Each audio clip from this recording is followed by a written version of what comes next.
Salut à tous, j'espère que vous allez bien. Aujourd'hui, nous allons faire le débriefing du match qui a eu entre Newcastle et Manchester City.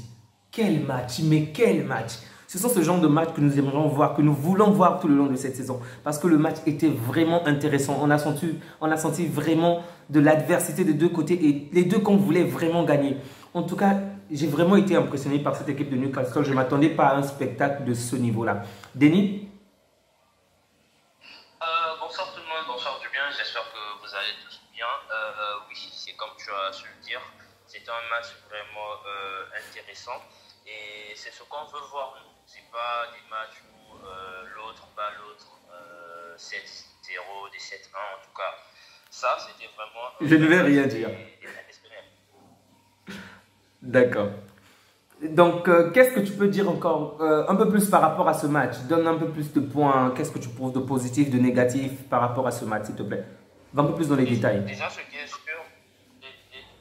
sûr, il y a plusieurs grosses équipes qui iront perdre des points à Newcastle, ça c'est sûr et certain. C'est clair. Et déjà, ce qui m'a marqué, c'était l'abnégation et l'envie de faire mal des joueurs de Newcastle. Ils ont carrément appuyé sur les points faibles de Manchester City.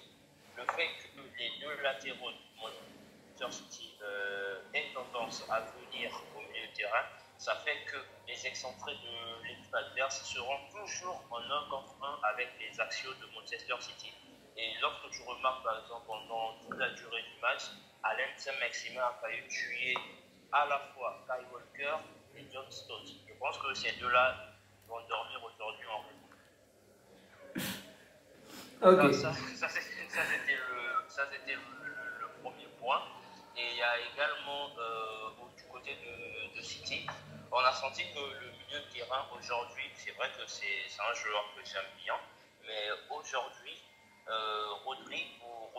Rodri était vraiment en deçà de Son sa niveau forme habituelle. Ouais. Donc c'est juste que lui, s'il est en deçà en fait, de sa forme habituelle, toute l'équipe va en pâtir. Et aujourd'hui, il y a eu beaucoup d'assauts au niveau des cages d'Ederson. Bon, c'est vrai que par rapport au coup franc, il ne pouvait rien faire, lui également. Mais le second pomme, par exemple, il pouvait faire mieux. Mais bon, je ne vais pas l'accabler pour ça. En gros, c'était un match vraiment intéressant. Tu ne pouvais pas savoir, genre, Quelle équipe va remporter? Premier qui est 2 fois champion de la première ligue et quelle équipe est sortie 11e la saison dernière. C'était vraiment une belle bataille. En tout cas, s'il faut tenir compte de ce match, merci vraiment Denis pour ce débriefing. S'il faut tenir compte de ce match, de la performance de Newcastle, je suis certain que si on le mettait contre les autres équipes finalistes, donc par exemple comme contre Liverpool, contre United, en tout cas contre les 6 premiers, la performance ne va pas changer. Elle pourrait même battre les premiers de ce championnat. En tout cas, c'était vraiment magnifique. Walker a énormément souffert de son côté. Mais je tiens vraiment à féliciter au moins 4 joueurs de City, à savoir Bernardo Silva. J'espère vraiment qu'il ira à Barcelone. Il y a Haaland et sans oublier Gundogan et De Bruyne. Vraiment, ils ont été juste magnifiques. Surtout les passes magiques de Bruyne. Vraiment, ce gars-là est un caviar.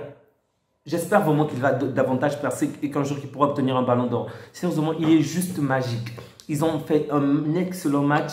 Même s'ils n'ont pas gagné, vraiment, la qualité était vraiment là. Donc, on a vu une très bonne partie de jeu. Un excellent jeu comme toujours. City, ce n'est même pas, je pense que c'est même pas discutable, hein, du moins. C'est peut-être discutable, mais l'un des meilleurs jeux. C'est l'une des équipes qui fournit le meilleur jeu au monde, vraiment. De belles passes, tout est fluide, tout est juste parfait. Maintenant, il faut reprocher une seule chose peut-être à cette équipe. Guardiola est peut-être un très grand coach, mais on l'a vu. Sachant qu'il a 5 remplacements, il n'a fait qu'un seul remplacement. Et ça, c'est quand même triste dans la mesure où on voit son équipe était quand même malmenée. Il faut le dire, ils étaient menés jusqu'à 3-1 pendant un certain temps. Il aurait pu au moins échanger, faire entrer d'autres joueurs. Par exemple, je m'attendais vraiment à ce que excusez-moi, qu'il puisse mettre d'autres joueurs au centre ou encore en défense, qu'il puisse même sortir Walker parce que Walker n'en pouvait plus, qu'il puisse mettre du sang neuf. Tu comprends ce que je veux dire? Oui, je te comprends parfaitement. Après, il y a juste un truc que j'aimerais te dire. C'est pas le genre d'entraîneur à te faire des changements. Déjà, le changement qu'il a eu à faire aujourd'hui, c'était un changement entre guillemets forcé parce que le joueur s'est blessé. Mais en gros, lorsque tu regardes tous les matchs de Manchester City depuis qu'il est là, il fait rarement voir jamais de changement parce que pour lui, il se dit qu'il a fait une analyse. S'il doit perdre, autant perdre avec les joueurs qu'il a eu à choisir. Je suis d'accord. Au début de la seconde, tu vois. Donc, raison pour laquelle il aime aller jusqu'au bout. Mais tu as raison que c'est également un défaut.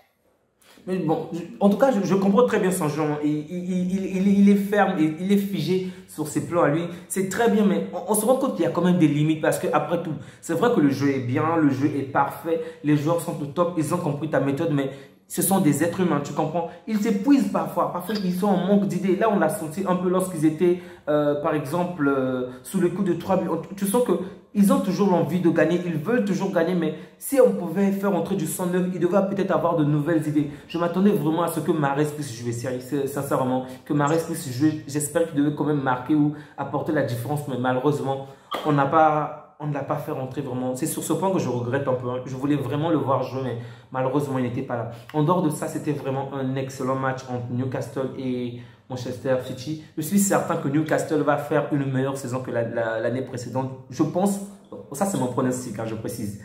Je pense que Newcastle fera partie des 7 premières équipes de ce championnat pour cette année, vraiment. La performance qu'on a vue aujourd'hui ne va pas s'arrêter là. Ils ont combattu le premier, mais il y avait une telle ardeur, une telle envie de gagner le match qu'ils iront très loin avec cette mentalité.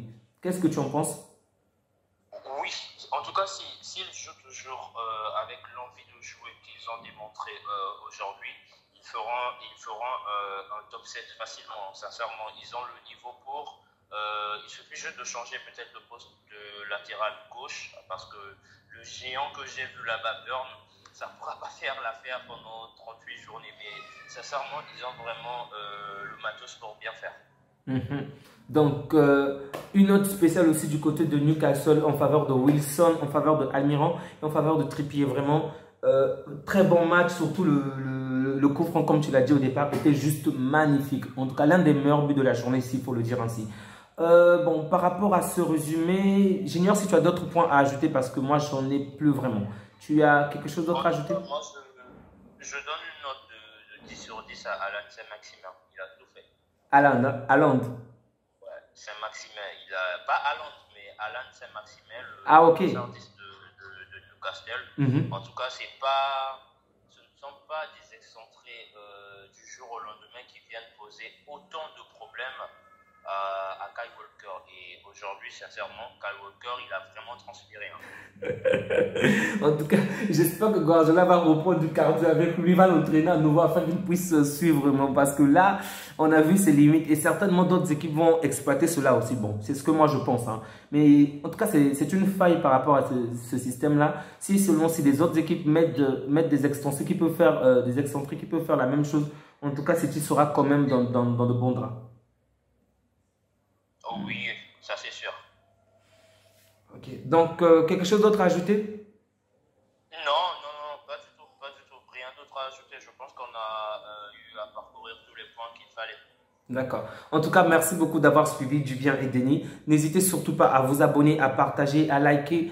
C'est grâce à vous que cette communauté s'agrandit. Prenez bien soin de vous et excellente journée. Au revoir.